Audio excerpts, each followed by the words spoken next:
Welcome to the family here on Purple Mafia.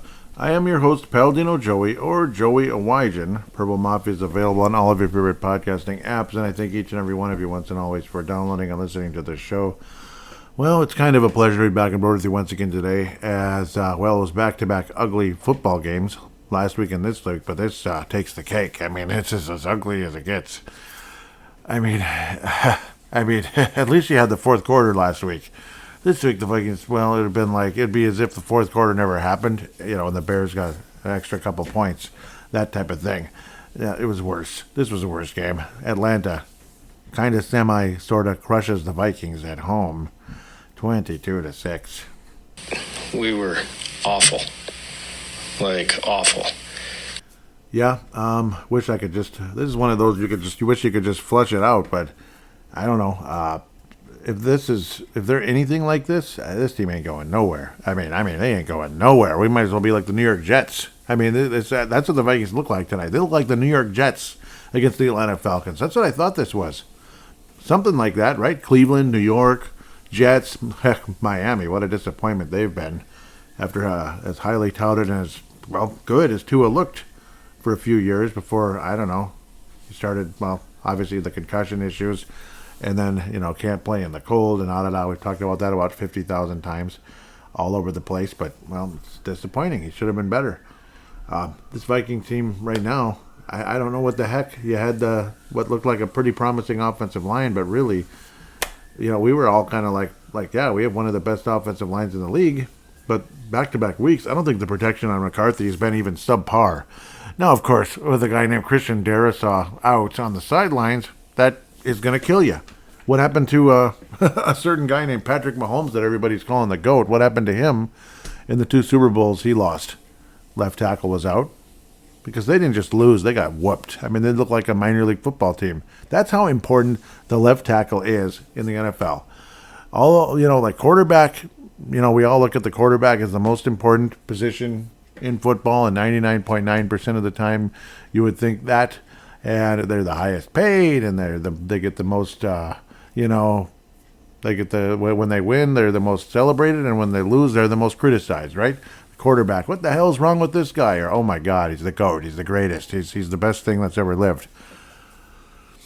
But if your left tackle is either subpar or injured or whatever, this is what you get. This is the result you get. Back-to-back weeks. Yeah, the Vikings beat a Bears team that kind of sucks. I mean, Detroit beat the heck out of them for the most part. We'll talk about that in segment number 2. It's probably going to be fairly abbreviated again. I'm not quite as tired today as I was last time because last time, it's just, it was like a full-on work day. Sundays are not. So it's a little bit different type of situation. This was ugly crap, though. And, of course, again, then you lose your center, Ryan Kelly. And then, School goes out for Rose. And a lot of people saw Rose as like a better left tackle than School, but School was the left tackle. Looked on as the number 2 School. Rose is the number 3 because even Rose got hurt, School got hurt. And then it's just, I don't know, he looked more like TJ Clemmings, I guess. It's sad. I mean, in the NFL, it is no joke when your left tackle's out. When your starting left tackle is out anyway. There's plenty of left tackles, sure, but it's like if you're not starter material, it's pretty much like it's like putting like a double-A, it's like putting a double-A player out there, here, go be our starting shortstop, for a Major League Baseball team trying to win a division or something. It's like, shoot. And then he comes up to hit, and he's batting like 50. He's batting like 55 or something. Yeah, .055. Yeah, it's wonderful batting average, right? About 5% of the time he gets a hit. It's wonderful. But that's kind of what it seems like in the left tackle position. Whenever your left tackle's out, as the angry video game nerd would say, I won't say the word, but it starts with a F, ends with a K, and ED afterward. You're bleeped. Yeah, that's all you need to know. That's all you need to know. That's pretty much the summary of this game, and pretty much what's ailing the Vikings in a lot of ways. Now, it's not the entire thing. When you have a tight end that can't even catch anymore, yet he's probably he's one of the highest paid tight ends in football. He finally makes his first actual catch when it was pretty much garbage time at that stage. He made a 12-yard reception to TJ Hawkinson. Thank you. And after that, other than that, though, he dropped a pass that could have been intercepted. Thankfully, it was not counted as an interception. And he's basically done absolutely nothing. Adam Thielen has been adequate at best. But again, the quarterback doesn't have time to throw the ball. He is a rookie. He's technically not a rookie. It's like technically a second year, but did he play one snap last year? No. He played one preseason game last year and had a meniscus tear. That's what McCarthy did. So it is his rookie year, no matter what any of us can say at the end of the day. I did do a halftime video and a post-game video. I am going to make an executive decision right here and now. I am nixing the halftime video, at least for now, unless YouTube, at least until YouTube kind of picks it up, because to put it bluntly, nobody watched it, basically. Nobody watched the halftime video, and people were probably frustrated anyway. If the YouTube picks up for Purple Mafia Show, that's what it's called on YouTube, then maybe we'll get back to the halftime type of deal. Post-game seems to be what people are more interested in. Can't say I'm too dazzled by the numbers yet or anything, because it's early, and the page just doesn't get algorithms right now. It's too new. So if you are somebody with a YouTube account and you love this show and you want to support it, subscribe to the YouTube page. That would really help and be greatly appreciated. Of course, keep listening to this one and keep sharing it around if you could. It'd be, again, greatly appreciated. J.J. McCarthy finished the game with 11 completions out of 21 attempts, a quarterback rating of 37.5, 2 interceptions. The second one was more of a late game, kind of trying to do something type of play. And again, it felt like that's what J.J. McCarthy was doing most of the way. He also was strip sacked in the game, so technically 3 turnovers to J.J. McCarthy, 158 yards, about the same yard numbers as last week. Sacked 6 times. I don't know. I do not think J.J. McCarthy sucks. No, I don't. I think Patrick Mahomes looked like he sucked in the 2 Super Bowls that he got steamrolled by the 49ers, but, by Tom Brady's Buccaneers. And see, like when you put that into perspective, and of course the Eagles last year, when the left tackle is out, you're bleeped.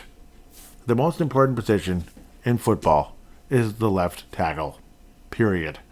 It's not sexy, it's not exciting, but there's a reason why there's podcasts out there called, what was it, Score North? I don't think they did one this year. I don't know if they're going to bring, but they do like a million different shows on Purple Daily. Okay, quite a few. There's there's like Before I Die, there's the main one, there's Hot NFL Takes, and then there's one called Meat and Potatoes. I don't know if they actually do that one anymore, but the meat and potatoes tend to be the most important part of football because, meat and potatoes kind of mean everything when it comes to the NFL.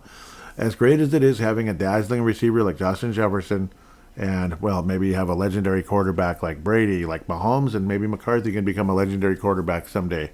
But if your left tackle is out and he's, being blindsided off and on and hurried and rushed, and he's trying to force a play that turns into an interception or strip sacked or just incompletions, bar none, that type of thing, just no time to really, let a play develop, you're bleeped. That's just the bottom line. You're done. You're screwed. So there's that.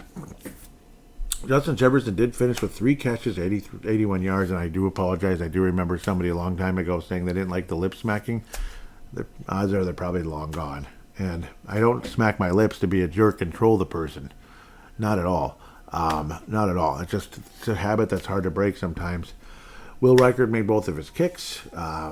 Romo, I guess they call it like a revenge game or whatever. Parker Romo made all 5 of his, including a 54-yarder. Now, Will Reichert did make a 51-yarder, as strangely, like I was talking about in the halftime video. That's another thing. Sometimes those videos can throw me off. Like, did I talk about it on the podcast? No, I didn't. It was so, there it goes again. There's the lip snapping.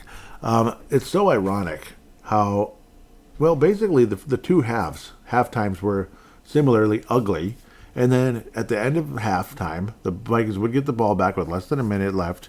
McCarthy would make a huge completion, arguably the best play of the game so far at the time. Now, in this case, it was the play of the game for the Vikings. It was the best play the Vikings made by far.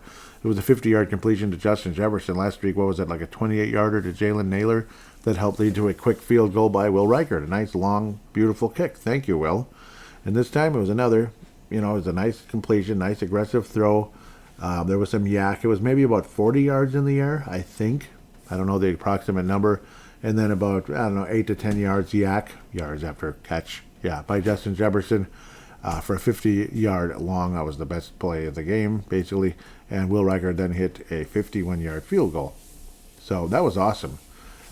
You could see a determination in McCarthy at that point. But other than that, there were a couple of okay plays here and there, but nothing special, to say the least. Adam Thielen had the second largest chunk play of the game of 19 yards. That's it. Otherwise, 2 catches for 26 for number 19, Adam Thielen. Jalen Naylor, not Jaden.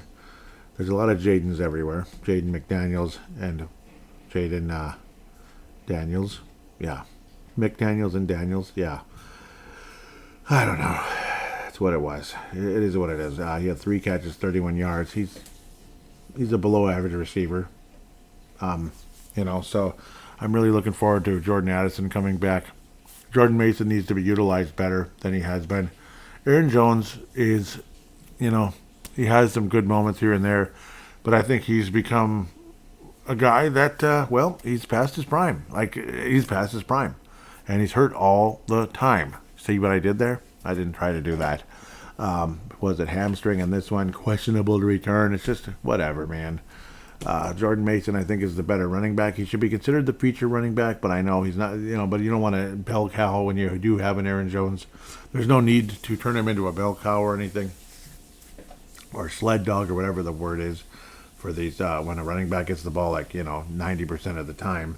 There's no need for that. You can still have the committee thing. Look at Detroit does. But, I don't know. Jordan Mason was underutilized way too often early in the game, and then we were playing from behind, so you can't run the ball as much. And McCarthy's trying to force plays that weren't there when he doesn't have time to throw the ball in the first place. I'm repeating myself, but it's a damn fact. Miles Price, excellent game, I think. 6 kick returns for 135 yards, 22.5 average, a long of 32. Miles Price has been about as good a returner as we've had since when Marcus Sherrills actually used to return the ball.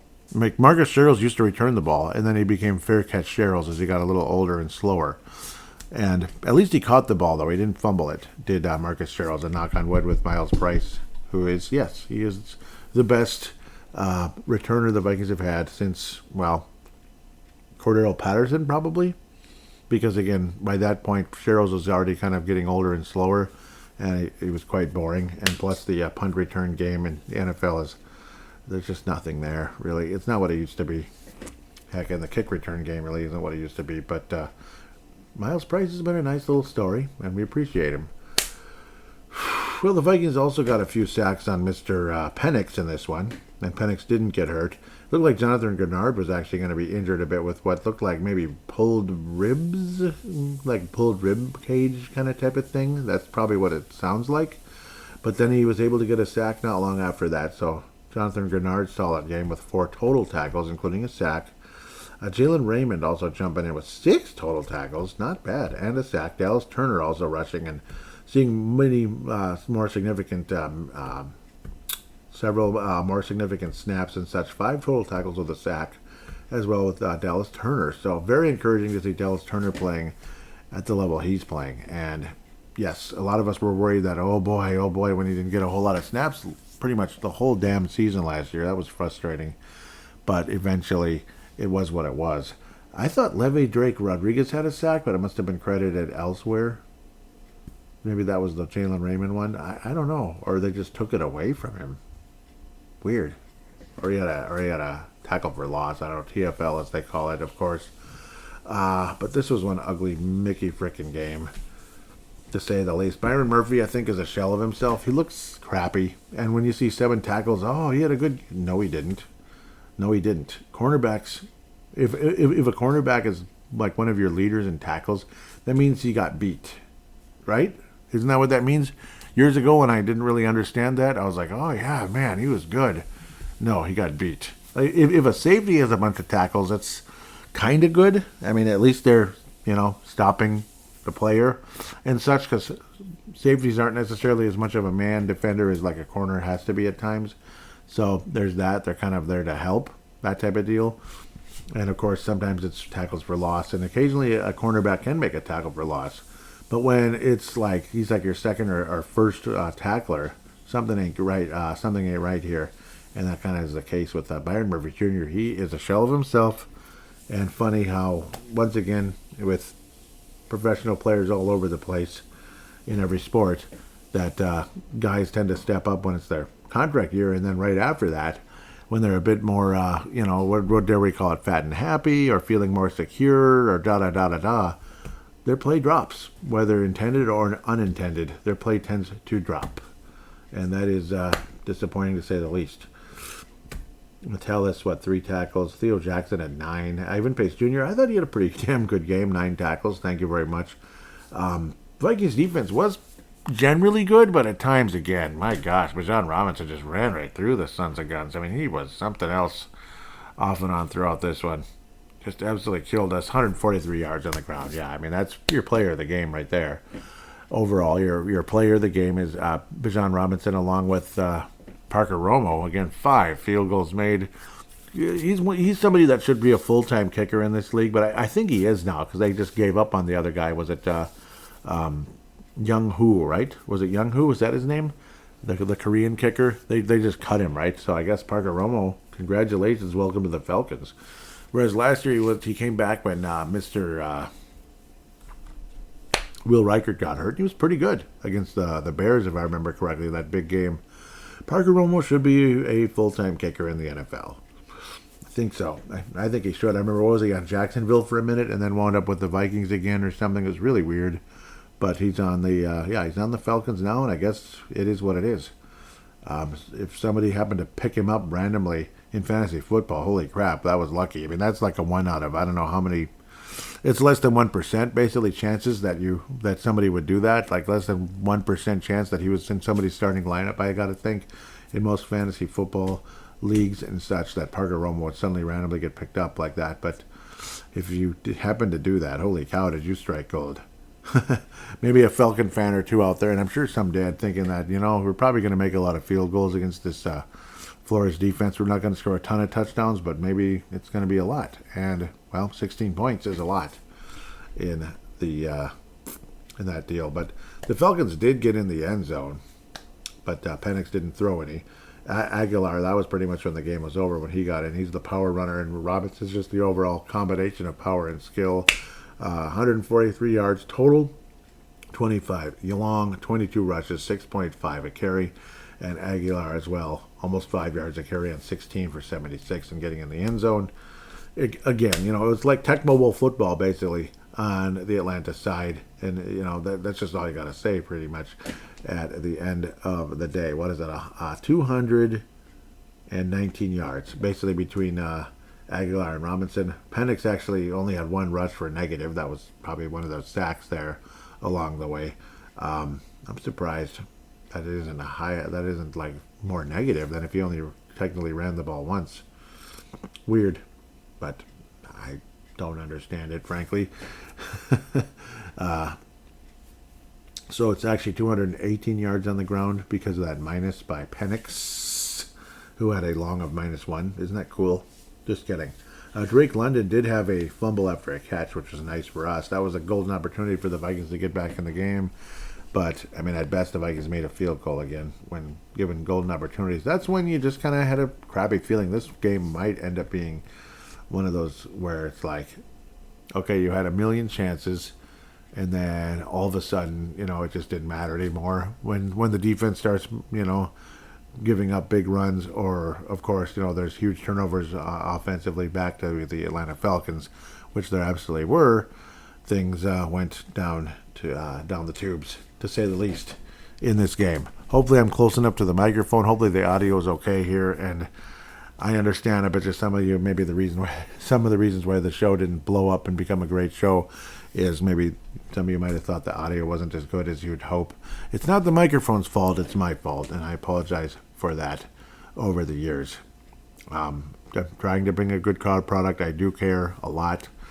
I am, unfortunately, somebody with 2 jobs and maybe not living in the best conditions to do a podcast, but it is what it is. And I've been doing this podcast as long as anyone in the history of Minnesota. I know I bring that up way too much, so I apologize if I'm repeating myself and tooting my horn about that, but I don't know. What else is there to say other than this kind of reminded me a little bit of that frustrating game where it looked like the Vikings, it just wasn't meant to be. This kept happening, and it just kept slowly going the wrong direction until it got just like to a point of, oh, bleep it, they're not doing anything. Screw this.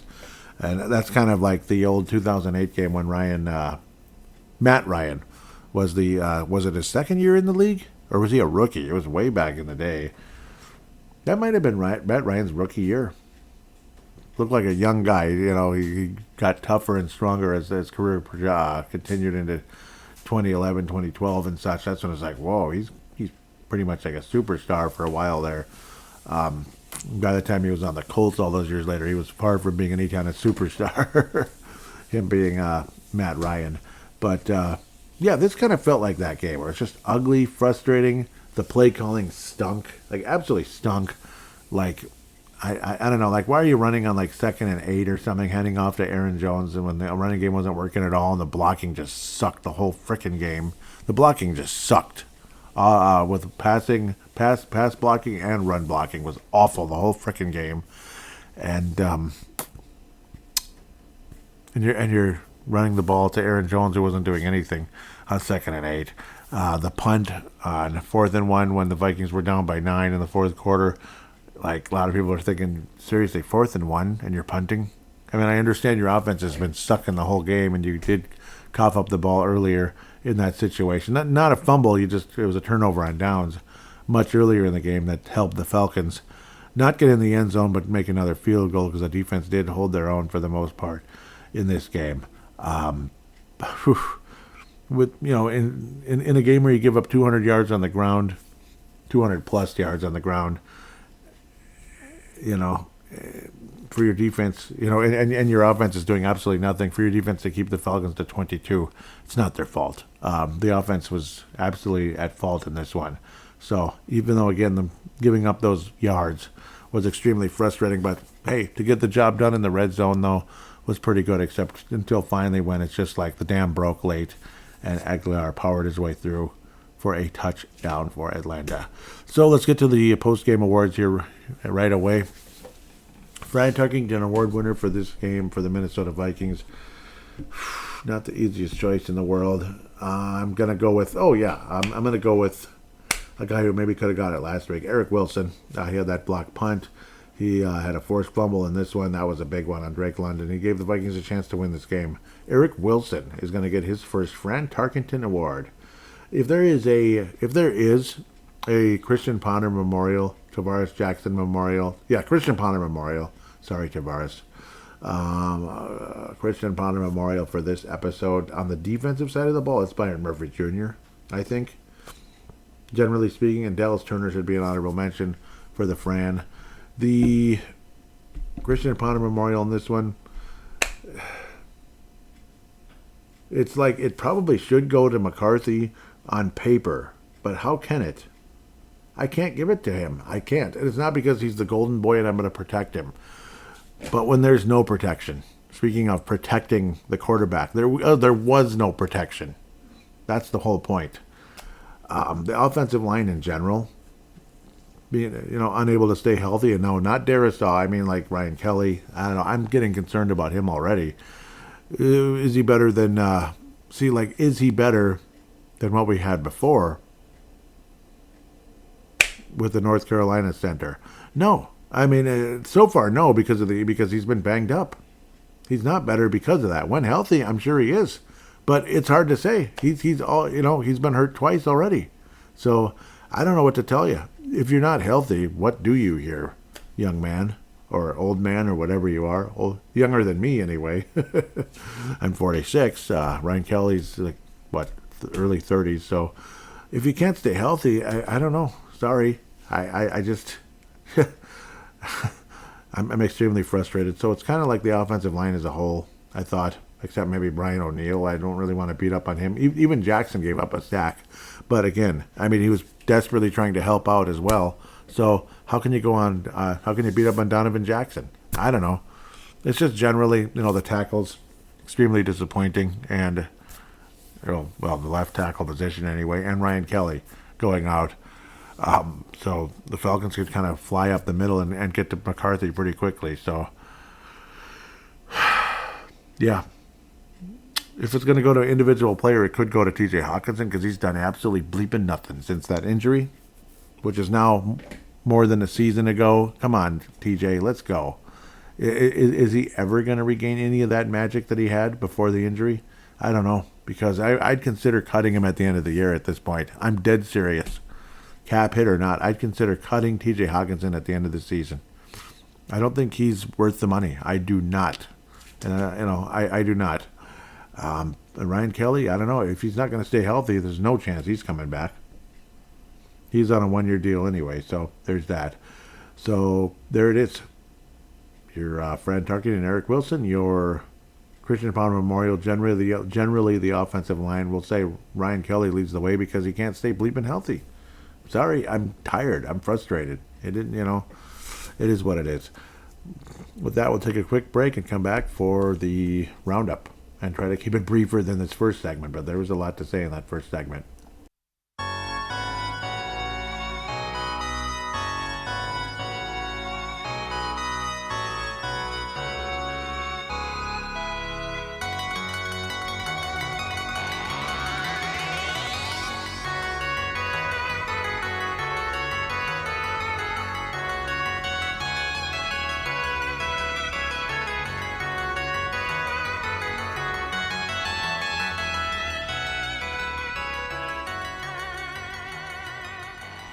And we are back here on Purple Mafia, segment number 2, the roundup, NFL roundup, and of course previewing the upcoming game and the NFC North and all that. I'll try to keep it as brief as I can. We'll see how that goes. I'll try not to be too wordy, and I'm already being too wordy. So was it Thursday night? You saw Green Bay versus Washington in that one, and you're getting obviously again banged up players on the Washington side. That's extremely frustrated. Was it Austin Eckler, right? He had the Achilles. He's out for the season. That's the running back for the Washington Commanders. Daniels was respectable, but Jordan Love was better. And again, that pass rush from Green Bay is definitely a problem. And here I'm going into the NFC North roundup already. That's a mistake. I screwed up already. Sorry. Monday night, you have Tampa at Houston and Los Angeles Chargers at the Raiders, who are no longer Los Angeles or California at all. They're in Vegas. So I'll get off that Packer game right away. Next week's opponent is Cincinnati, so I can't get on that either. It would be kind of funny. So we're not quite heading out to we're not going to go across the pond just yet. That's not until after next week. That'd be week 4. Might as well go across the pond or just go into bye week or something. But it's finally a nooner next week. And then the Vikings go across the pond for a couple of 8:30 games in England and the Emerald Isle. Pittsburgh and Cleveland, which is, remember we played Pittsburgh in, England before. So Dallas Cowboys and New York Giants. This used to be a pretty fun matchup in the early 90s, kind of. I mean, the Giants weren't that competitive against Dallas. But then you saw the Giants knock the Cowboys out during that amazing, it was a great season for the Cowboys, but then that was the beginning of the Giants really making some noise and going far. Cowboys had the number 1 seed, if I remember correctly, in the NFC in 2007. I think the Packers were number 2, if I remember right. The Giants, they got past the first round. I forget who they beat there, and then they knocked the Cowboys out. Yeah, because the Giants had the 6th seed. They were the bottom, and then they went on their miracle run and all of that, and ended up beating the second undefeated team, but first team to go 16-0 versus 14-0. Russell Wilson, he had some good moments, but a lot of people were thinking he might be done. He had some good moments in this game, but he threw a costly interception late. Otherwise, he had one of his best games in a long time. 30 completions out of 41, 3 touchdowns, and that single interception. Quarterback rating still at 123.0. Pretty good. Dak Prescott, 361 yards in the air, 2 touchdowns and an interception. Sounds like Dak Prescott to me. 52 attempts, just, good, but not great. Russell Wilson, great in terms of 450 yards. Holy Toledo, man. Malik Neighbors with a nice breakout type of game. 9 catches, 9 with 2 touchdowns and 167 yards. Woo! To those of you that were able to get him in the draft, congratulations. CeeDee Lamb with a similar game to last week, getting into the triple-digit land, but no touchdowns on 9 catches.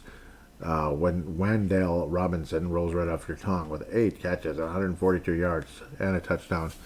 Well, New York definitely had some receivers there, that's for sure. And Russell Wilson had a great game, but unfortunately just did not work out. The Cowboys get their first win on La Saison, and the New York Giants start off 0-2 despite one of their best games in quite a while.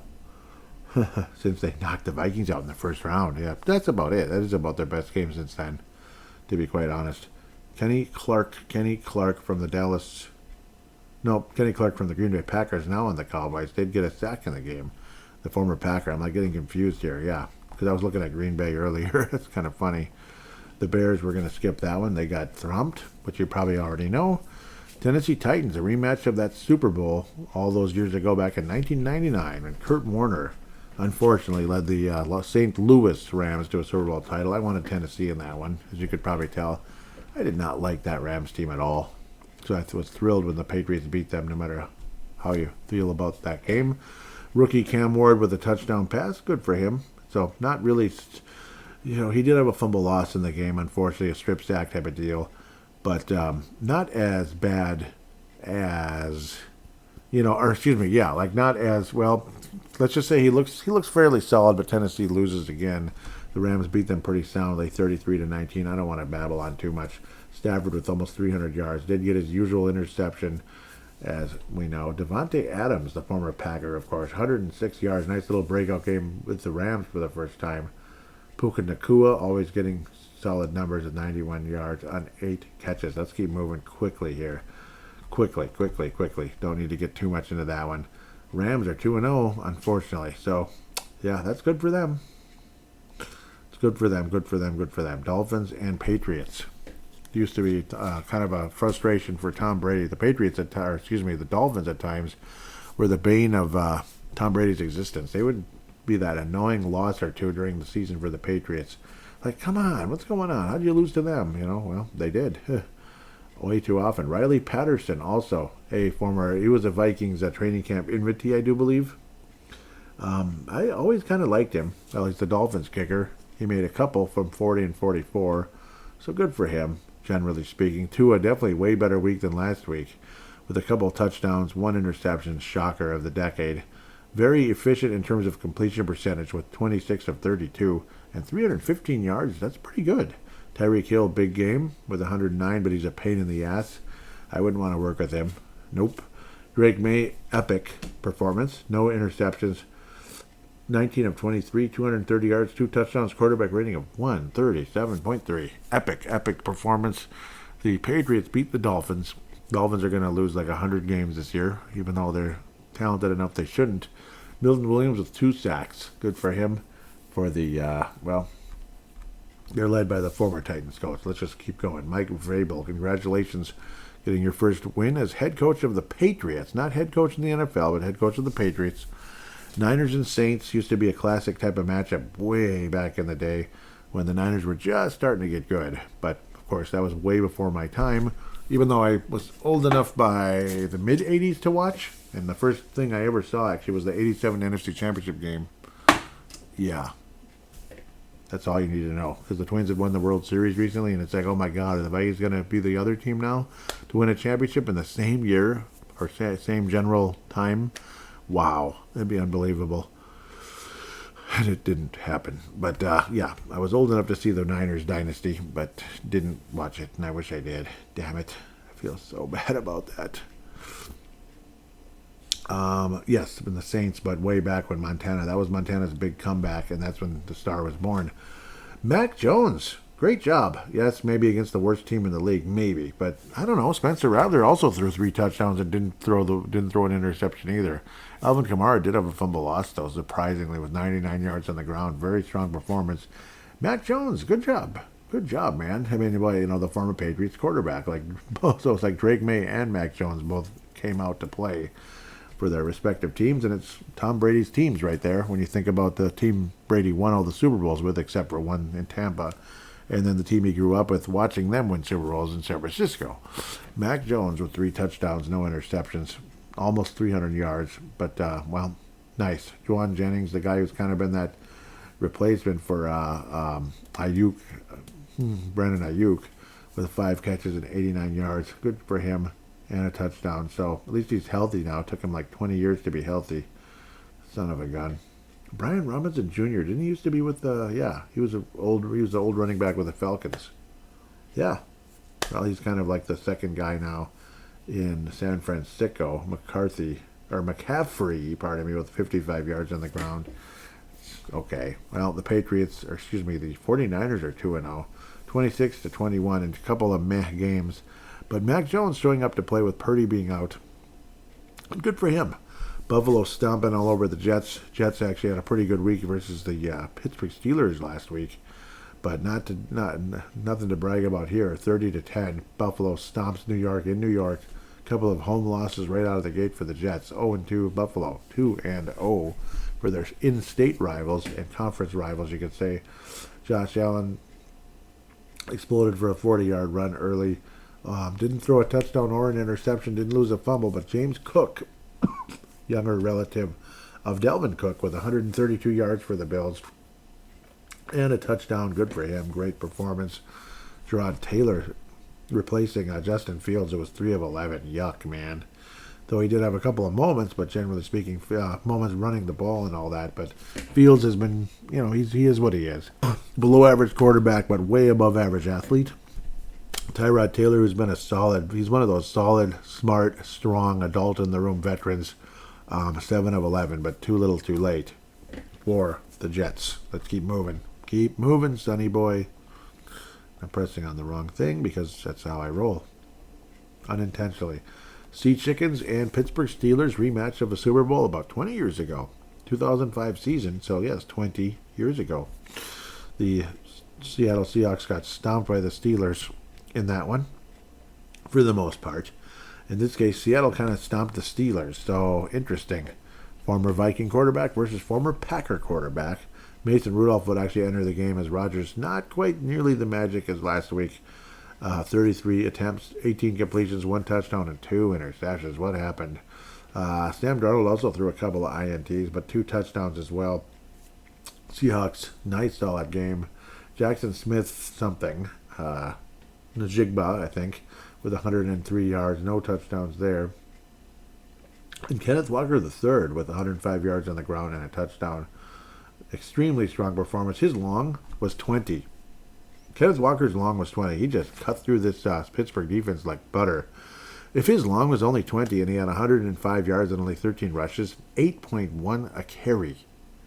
Whew. I mean, that's all you need to know. He just cut right through him like it was warm butter. And then you had Zach Charbonnet, I believe it's pronounced. 15 rushes, 10 yards. I mean, what more do you need to know here? Kenneth Walker, holy Toledo. Cut through him like warm butter, whereas Charbonnet was it was a broken wine glass. Yeah, the glass just shattered. It's like, I made 0.7 a carry. Like, if that isn't a gap there, if that isn't some kind of a discrepancy there, holy mother of Moses, I don't even know what to tell you. I really don't. Other than, I don't know. Dang it, anyway. Sorry, I had to do that. Boink. Yeah, sometimes some things are meant to be saved for later. Next, Cleveland and Baltimore, the Brown Bowl. It was a lot of Brown too, but Baltimore, frustration last week losing to the Bills, stomp all over the Browns. Joe Flacco, why is he starting a quarterback? Wasn't he meant to be like a backup? He's 41. Like when I was saying, he's almost my age. Yeah, well, I'm 46. He's 5 years younger, I believe. I believe he's 41. Lamar Jackson, 4 touchdowns, no interceptions, 128.6 quarterback rating. Lamar Jackson, it's like, you think he's like so efficient, and then, he's 29 of 19 or 19 of 29. That doesn't even look that good, but efficient in terms of like getting the ball in the end zone and not turning the ball over. No grape jelly stain on that T-shirt this week. Even though if he was wearing the darker jersey, you wouldn't even notice the grape jelly. But let's imagine he's wearing a white T-shirt or something, and it's like, oh crap. So that's what it would be. But he didn't do that this time. There was enough. The jerseys were already a grape jelly color.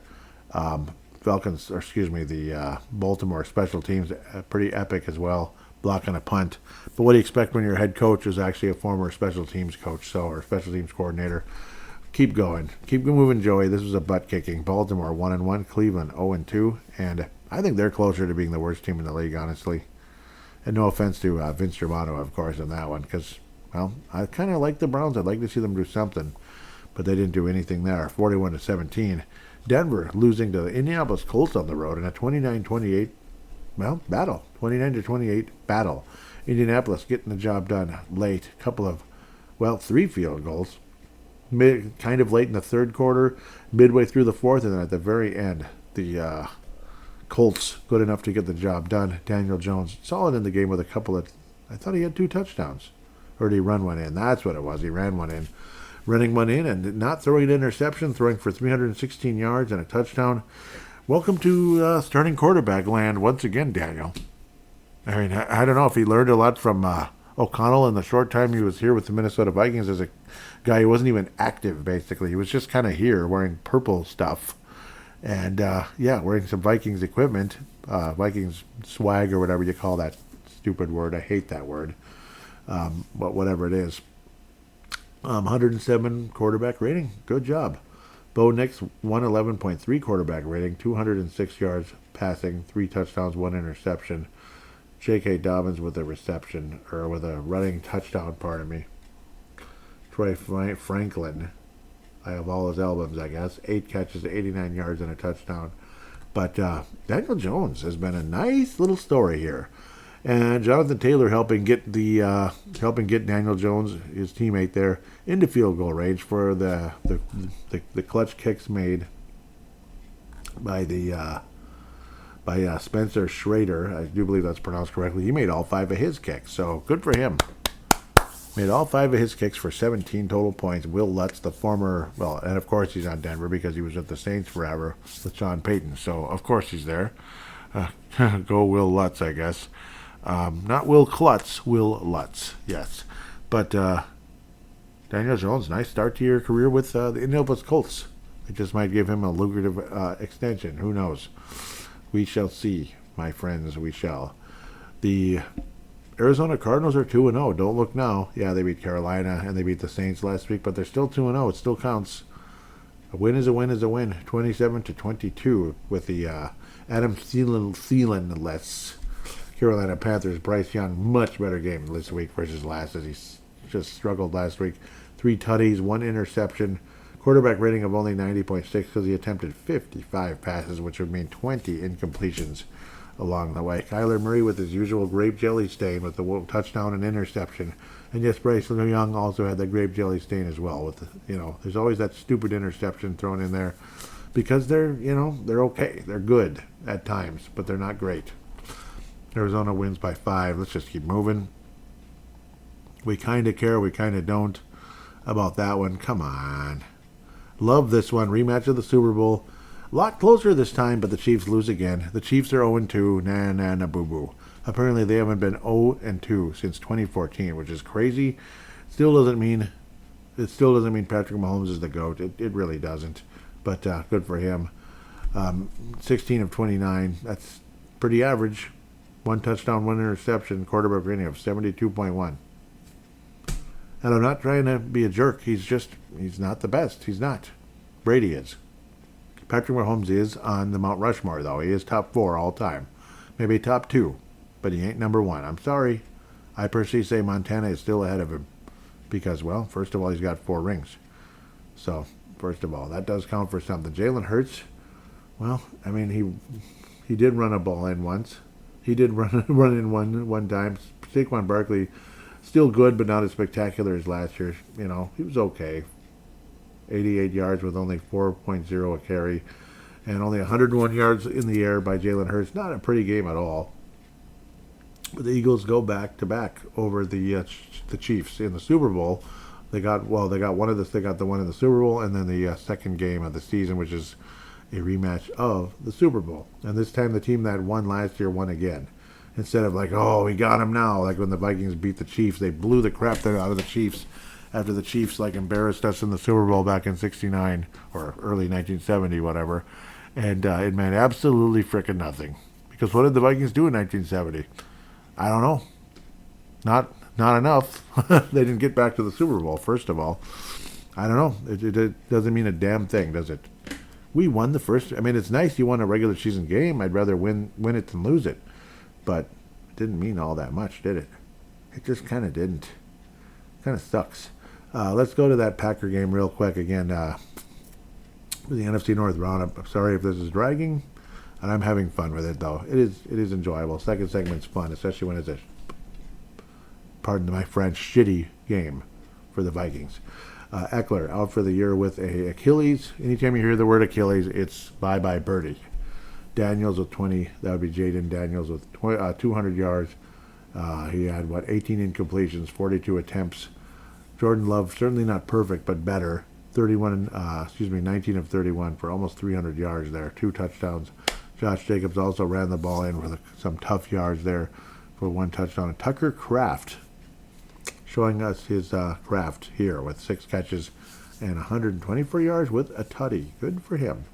The Packers are 2-0, unfortunately, and they are alone at the top of the NFC North, which they just might remain all season, unfortunately. Parsons with a half sack, sharing it with Carl Brooks or Edgerrin Cooper or the other guy, so doesn't matter. Byron Sorrell, he did share a sack in the game, plenty of hurries, plenty of rush. He can be a pain in the butt to deal with, I'm sure. And the Packers beat the upstart Washington Commanders. So Commanders had a kind of an ugly win last week against, was it Arizona or something? No, Arizona won their game against the Saints. I can't remember who they beat last week. Like the Giants or something, right? It was meh. Yeah, it was a very meh game. And there was that. Packers 27, Washington 18. Eckler out for the year with an Achilles tear. That sucks. This game, Detroit-Chicago, looked like it was going to be fairly close for a while, and then the Detroit Lions became the Detroit Lions again after, looking like kind of crappy against the Packers last week.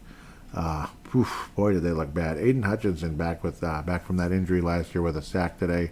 Good for him. Brian Branch, Marcus Davenport, and Al-Quadin Muhammad also adding a sack for the Detroit Lions.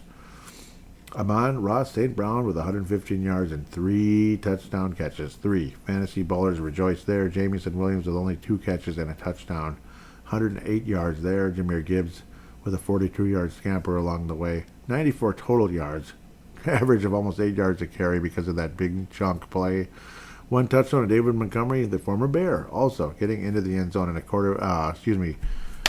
running average of 5.2. I mean, you can't win when you can't stop the run. Kind of like the Vikings today versus the Falcons. You can't win. Caleb Williams had a couple of good moments, generally speaking, but overall it just wasn't meant to be. Swift, who scored a touchdown, also coughed the ball up. Good for him. Dunze was freaking awesome for the Bears, though, with 128 yards and 2 touchdowns, both from Caleb Williams, of course. Good for them. And that was when the Bears were very much in the game still, but ultimately it was not meant to be, as the Lions would flat pull away. A very late score, as the Bears defense would just not get the job done during that 2 minutes before the half. After scoring a touchdown and making it an interesting game, the Detroit Lions would go up 28-14, and it was all downhill from there, one way or another. At the end of the day, the Bears would get 1 garbage time touchdown. Well, kind of garbage time. They're getting blown out of the stadium, 45-14 at that point. And ultimately, the Lions win 52-21. You get to the 50-point mark. Lions stomp all over the Bears and are back on the scene as contenders. Next week's opponent, the Cincinnati Bengals. It'll be the first nooner of the year. Good for us. Cincinnati Bengals. Yay. Joe Burrow, though, it sounds like he has some kind of a turf toe issue, and it will be evaluated. So that could be a huge thing. A lot of us might be like, yeah, we're going to probably lose to Cincinnati, too, now. Cincinnati doesn't look that good. They beat the Jaguars 31-27, and Joe Burrow will be evaluated for the whole turf toe thing. Otherwise, it could be Jake the Snake Browning, who came in and threw 3 interceptions and 2 touchdowns, 241 yards. He was meh at best. Trevor Lawrence has been meh ever since he pretty much started playing. 3 touchdowns and 2 interceptions. He's got grape jelly all over his jersey. So does Jake Browning, just covered in that. But the Bungles end up winning the game. Chase Brown didn't do a whole lot. He's supposed to be something. Jamar Chase is spectacular with 14 catches, 165 yards, and a touchdown. Higgins also with 3 catches and 56 yards. But 8 targets, so probably Jake Browning missing, which sounds about right. Evan McPherson has been one of the best kickers in the world. 31-yard kick, and that's it. Yeah. Cincinnati doesn't have a defense, really. Trey Hendrickson is probably their best defensive player. In fact, he is, right? 1 sack in the game. Otherwise, that's who the Vikings are going up against next week. A chance for McCarthy to kick some butt. Don't lose to Jake Browning. Otherwise, see, like today's game felt kind of like it was 2023 all over again with Dobbs and what's the other guy? Nick Mullins. That's what it kind of felt like, Dobbs and Mullins out there. And what was the other quarterback that was just, out of Utah that we had? Yeah, it was Utah, but it's also known as Brigham Young University. Yeah, it's just absolutely awful. Absolutely awful. I mean, because Utah is obviously the homeland of Mormons for the most part, right? So that's where Brigham Young's from. So it is what it is there. And yes, there is a relation to Steve Young. Isn't that wild? Steve Young and Brigham Young are related. Crazy, crazy stuff. But it happens sometimes. Not that we're needing to get into that topic at the moment, or ever really. Maybe on Freedom of Thought or Mysterious Adventures or something. But Jake Browning, 2 touchdowns, 3 interceptions. That's probably who the Vikings are going up against. He was of course, what do they call that? Practice squad quarterback for the Minnesota Vikings for an extended period. Never really got activated much with Minnesota. I think he threw a couple passes. Nope, it was mostly just preseason. And then finally got action last year. No, in 2023. That's when he beat the Vikings late in the season, which was kind of funny. Yeah, it was a very awful season in 2023. I believe that was either our last or second last game. 12 touchdowns, 7 interceptions. It's just okay. Like, he'd show some moments here and there, but generally speaking, nothing too special. If not for a shoulder injury during his college career, Jake Browning might have been he was a very, very highly touted prospect before that injury. But unfortunately, he's one of those guys, and then he kind of came out, I could absolutely play, and the injury's not affecting me anymore, and da-da-da. But I don't know, time missed, and maybe like mechanics are a little different and such, and that can do a lot as a quarterback and playing against NFL franchises and such. So I believe the Vikings do win this football game, and they're going to have to. This defense with Cincinnati is not what Atlanta was. Obviously, you had Raheem Morris. Cincinnati is definitely an offensive-minded team, and certainly in the air. But the Joe Burrow threat is probably not going to happen. And if he does play, well, sorry, I apologize for my stupid mistake here. But Joe Burrow and turf toe usually is not good news. It's one of those obnoxious injuries that 99% of us don't know what the bleep it is. But it's like, kind of like bilateral leg weakness or something. But no, it's worse than that. It's a painful injury where you're just simply your toe is injured and you're gonna struggle, plain and simple. If you're actually gonna play through it, you're gonna struggle. Otherwise, the talk of is he may miss weeks. Him being Joe Burrow, so that is a break for the Vikings. A really bad break for Cincinnati, who just can't get a break after losing that Super Bowl by a very narrow margin to the stupid Rams years ago. Again, another situation where it was a terrible offensive line that couldn't protect Joe Burrow. He still overcame it for the most part and kept the Bengals in that Super Bowl for a very long time until eventually it just wasn't meant to be, and it was very sad. And since then, Cincinnati's been an utter disappointment like you couldn't believe. I mean, they've been terribly disappointing. Now, of course, that year after, they were still really good, and the Chiefs beat them by the skin of their teeth, and then, Kelsey lost whatever fans he had by being an absolute jerk after that game. Absolute jerk. And he continued being a jerk the rest of the way, and the next thing you know, he pops up with Taylor Swift. 6 months later. Oh, goody. So that was like, if you already couldn't stand the guy, it made it worse. So, yeah. Um, yeah, nope, I wasn't bitter about that at all. They beat the Bengals by a narrow margin. And after that, then Burrow got hurt. Browning came in. Last year, just the defense couldn't stop anybody, and it was sad. And now here's Burrow with turf toe. Now that I've dragged that out way too far, Minnesota will beat the Cincinnati Bengals by a final score. I think things will be a bit better here. You might get a similar situation to what I was expecting versus Atlanta, but it may be even better. I think it's going to be a completely different game. The Cincinnati defense ain't Atlanta. It's just not. Again, Raheem Morris is a very good defensive-minded coach. He was an excellent defensive coordinator. Historically, he's been an excellent defensive coordinator. So, he's a good defensive coach. Whether you like him or not, he's good on the defensive side of the ball. But that's simply not the case in Cincinnati. It's all offense, all offense, all offense. It's what it is. Minnesota wins the football game. We'll say 31-17. Minnesota wins the football game 31-17 with Jake Browning at quarterback. I do believe Browning will throw multiple interceptions and help this Viking defense look better. They will have a few moments because of the great talent with the receivers there. They will make some plays. They will score touchdowns and such, but the Vikings will be victorious 31-17. So fret not, to all of us that love J.J. McCarthy, myself included.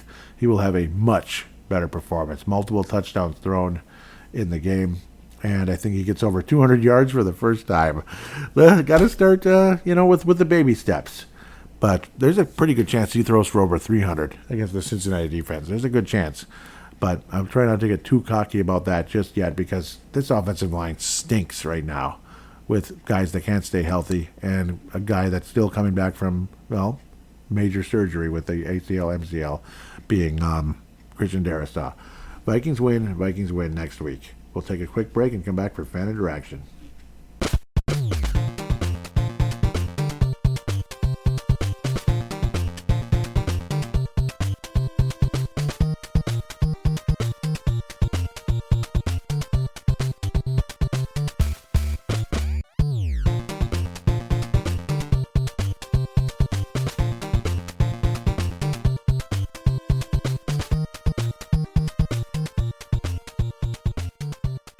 And we are back here on Fan Interaction, segment number 3. So let's get rolling here.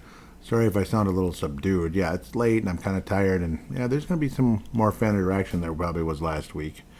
Probably, yes, we're going to hear from Mad Martin quite a bit, which is great because we haven't heard from him in quite a while.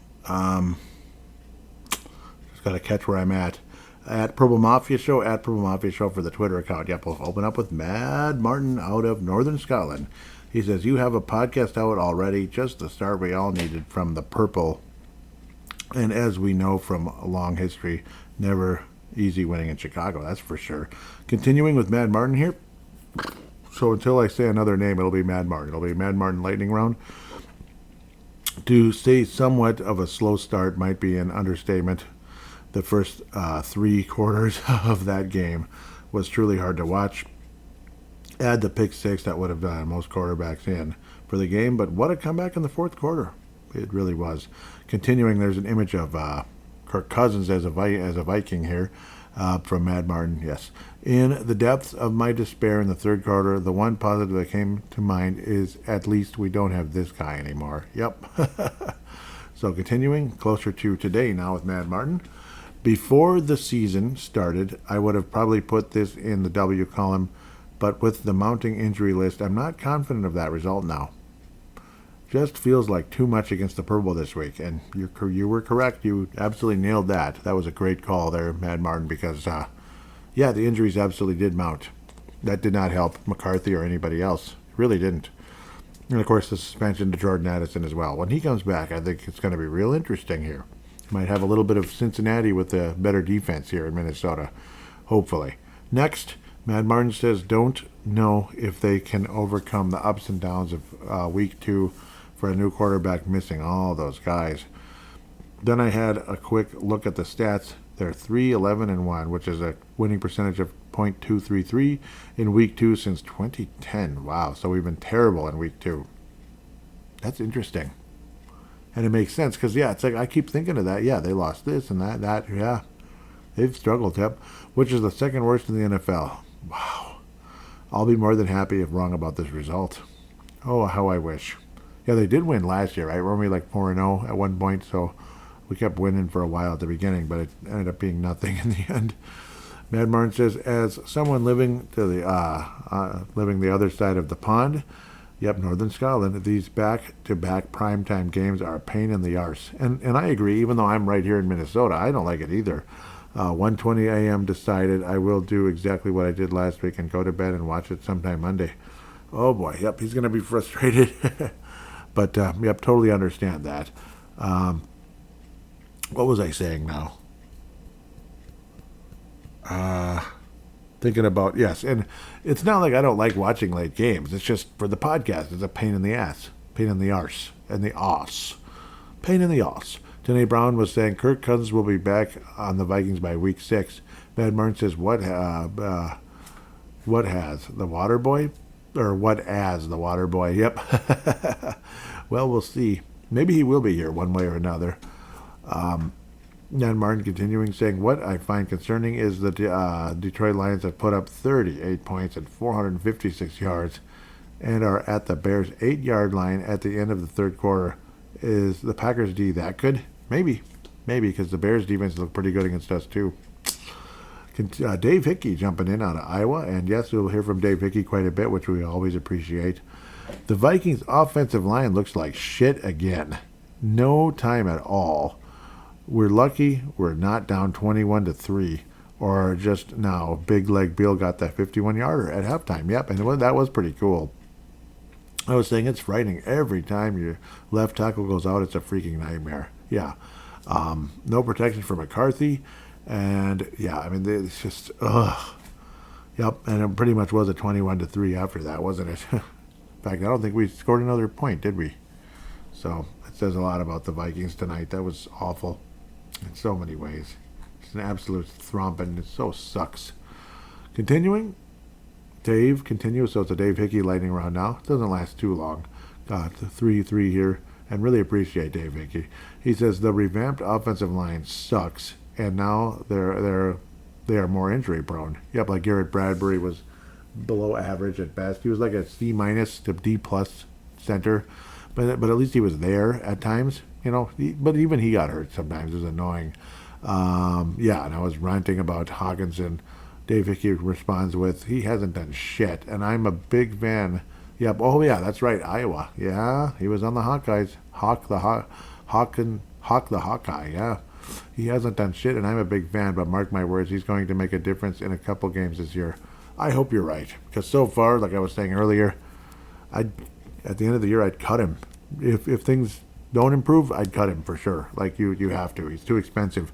But if he ends up being a difference maker, great. And I hope you're right, Dave. I really do. So to the Facebook, well, I guess I'm using smart. I didn't need the smart device for that one, but I ended up using the smart device for Twitter. That's the funny part. It was Facebook that I wanted to pull out the smart device for. Kind of funny how that works. I don't even know what I'm looking at now. I did post the halftime on regular Facebook as well. See, like the Facebook page, Facebook whatever it is, Purple Mafia Show. You have to just look it up in the links for the page, and then I just posted it on my regular page, and it got a reaction. The halftime video, so that was awesome. Where do we start with? Blake Ferkman. Hope you're listening to the podcast, Blake. Appreciate hearing from you. He said, I watched your preseason take on the backup quarterbacks when I was at work. It was good insight about who should get cut or stay. So thank you so much, Blake. Hope you like the show and hope you become a regular. Stephen A. Smith, it's been a while. Yeah, join the Facebook page if you can. But yeah, maybe I'll post stuff on the regular, on my own personal page. It seems to get more reaction there. But today, the Facebook page did get reaction because a guy named Mike Dale is back, and I'm very happy about that. Really, really happy, along with Mark Carlson. Stephen A. Smith says, need max protection until Zarazal gets back, and yeah, man, that just did not work out at all. Matt LaBelle of Maranatha Christian Academy all those years ago, that we were both there, says O-line issues. Yep, he was in my older brother's class, by the way. O-line issues, I think they are really missing Zarazal. Oh, God, yes. Also not convinced McCarthy is really all that great. Oh, and go Pack Go, because yes, Matt LaBelle is a Packer fan. He is. Matt LaBelle, or excuse me, Blake responds with, I hope the Packers lose, but I respect your opinion. Yep, that was good. Rob B, that would be, yep. You could say, yeah, actually, he's my brother-in-law. He is my, yeah, he's my sister-in-law's new husband. He says, everyone out of the end zone when you lose your center. Hopefully that won't be a factor. And, oh, it was a factor. It was a factor. Yep, and the offensive line in general sucked so bad. Yep, great to hear from you, Rob. Very successful individual, by the way. Just throwing that out there. Yeah, stock market and all that. Hopefully I can get this in some kind of chronological order, but usually, oh yeah, we'll figure it out. Okay, I hate when it does the most relevant. Just, I want every comment, okay? All comments matter, damn it. Okay, Mike Dale opening things up here, I believe. Yeah, says, so, second and goal there in quarter two. The play clock is winding down to, yeah, that was the other thing that I forgot to mention. The frickin' delay of game, which was just, oh yeah, I think I mentioned it in the video. It was just ridiculous. Delay of game, like a bunch of morons. It's winding down to where one of the officials is standing between McCarthy and Ryan Kelly, the center, for like 7 seconds and preventing them from snapping the ball. Okay, there was that too. Yes. My apologies. To where it causes the delay of game penalty. The officiating crew basically left the Vikings offense 3 seconds to snap the ball. I believe that's a valid grievance.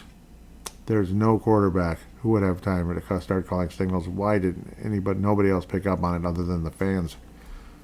That is interesting. Yeah, that is pretty bad. Very bad. And I forgot to mention that, and I feel really stupid, so I apologize. Mike Dale says, great play by Eric Wilson. Needed. So this is like a general thread now, where it's like I'm changing it now, where it's just the game thread. It's in-game and post-game, so you're welcome to put all of it there. Mike Dale and others here. So, because I know how Mike Dale likes to write some awesome stuff late in the, or like in the post game. So, in the future, Mike, when you're listening, you can put the post game in the same thread. Because I figured let's just keep it to one from now on. Mike Dale says, great play by Eric Wilson. Needed that big defensive play to stop the Falcons' momentum, picking up where he left off on special teams last Monday. Yeah, he was awesome. So that's why he got the award this week. Mike Dale says, ugh, this is brutal. Anytime you want to get the offensive going, fellas, that would be great. Mark Carlson out of Iowa says, and another interception. This better not become a weekly occurrence. Might be. Mark Carlson responds with rookie quarterback who seems to take a while to get going, kind of like a diesel locomotive. Hopefully, it's not a new trend for McCarthy. That said, we have to expect that he's going to make some mistakes. Yep, pretty much. Okay, so that's Facebook, I do believe, like all of it. I can check Instagram as well, which is also at Purple Mafia Show. Or yep, it's at Purple Mafia Show. Apologize here, just kind of distracted, and I apologize. So again, if I could get there at some point today, because I do believe the same thread goes there, and I don't think there's any comments. Doggone it. Or it doesn't even show as a comment. That's stupid. It doesn't even show what I said about its in-game or thread. That is so stupid. So, of course, nobody's going to comment. Dumb. Absolutely dumb. Because I remember last year I relied on Instagram for a lot of conversation. And it was fun, actually. I really enjoyed that. So, let's get Instagram going again. That page needs some love, folks. But, of course, the Facebook page does as well. And thankfully, a couple of new people have came around. Well, that's going to wrap things up for this particular episode. Mad Martin, Mike Dale, Dave Hickey, Mark Carlson, Danae Brown. Love hearing from you guys. I really appreciate you, truly, and I hope I'm not forgetting anybody. But that was awesome. Thank you guys so much for the interaction. You guys mean the world to me, and I mean that with all my heart and soul.